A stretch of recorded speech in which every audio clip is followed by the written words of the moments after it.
পায়ের আওয়াজ শোনা যায়।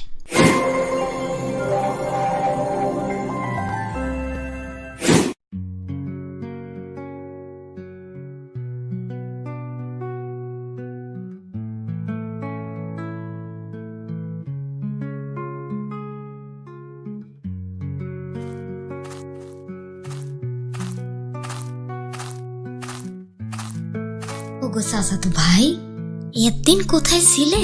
আরে বইল না মেহানি, খাদিজা বড় সন্দেহ করে, সব সময় চোখে চোখে রাখে, তার নজর কিছুতেই এড়ানো যেত না। সেই জন্যই তো আমি তোমার কাছে আসতে পারতাম না। এখন ভালোই হয়েছে, বুড়ি মরছে, তুমিও তো অনেক কষ্ট করলা। ব্যবসা পাতি টাকা পয়সার জন্য কতই না কষ্ট কইরা বুড়ির সঙ্গে একদিন ঘর করলা। সেইটা ঠিক, তবে খাদিজারে বড় ভয় পাইতাম। আল্লাহর কি নেয়ামত, খাদিজা মরছে, তোমার স্বামীও বিদেশ, এখন আর কোনো অসুবিধা নাই। কিন্তু তুমি যে আইলা কেউ দেখে নাই তো? আরে চিন্তা কইরো না, আমি আল্লাহর নবী, বেশ কিছু অশিক্ষিত মূর্খ আর অন্ধবিশ্বাসী আমি জোগাড় করতে পারছি। ওগরে যা বুঝামু ওরা তাতেই হ্যাঁ করতে থাকবো। কিন্তু ওরা যদি বুঝা ফেলায়? আরে এত টেনশন নিও না, সেই দিন জরাথুস্ত্রীয় ধর্মের একটা গল্প শুনছি, বেশি বিপদ হইলে আমি বানায় বানায় গল্প বলতে পারি। সেইটা তো আমার চাইতে ভালো কেউ জানে না।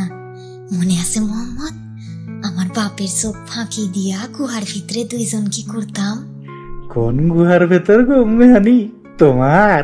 সি, তুমি বিহায় আসিলা, বিহায় রইলা। শোনো, লুকাই লুকাই চইলা আইবা, আমার স্বামী বাড়িতে না থাকলেই ফুরুত করে চইলা আইবা। সেইটা তো আসতেই হইব, সাথে কি আর আমি সারাদিন কাবার আশেপাশে ঘোরাঘুরি করি? ব্যাকআপ গুলায় ভাবে আমি কাবায় আসি নাকি আল্লাহরই খুঁজতে। আসলে কাবার পাশে খার বাড়ি, এইটা ওই ব্যাকল গুলায় বসেও না। আরে চুপ চুপ, ওইদিকে কার জানি পায়ের আওয়াজ শোনা যায়। আরে টেনশন নিও না, বেলাইলারে দরজার সামনে খাড়া করে রাখছি। আসো এখন আমার সাত আসমানে নিয়ে চলো মেহানি, আমাকে জান্নাতের সুখ দাও।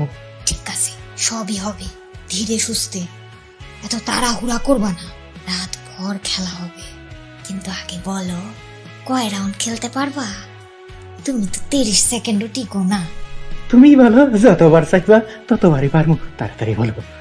হ, তোমার চাপাবাজি আমার জানা আছে মোহাম্মদ, ছোটকাল থেকেই তো দেখতাছি, মুরদ নাই, খালি বড় বড় কথা।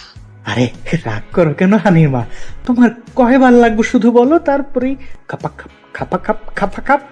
আমার লাগবো 50 বার, অনেক দিন ধইরা অপেক্ষায় আছি। হায় হায়, কও কি? আমার সুডো মোহাম্মদ তো শহীদ হয়ে যাইব, একটু কমাইয়া দাও না গো হানির মা।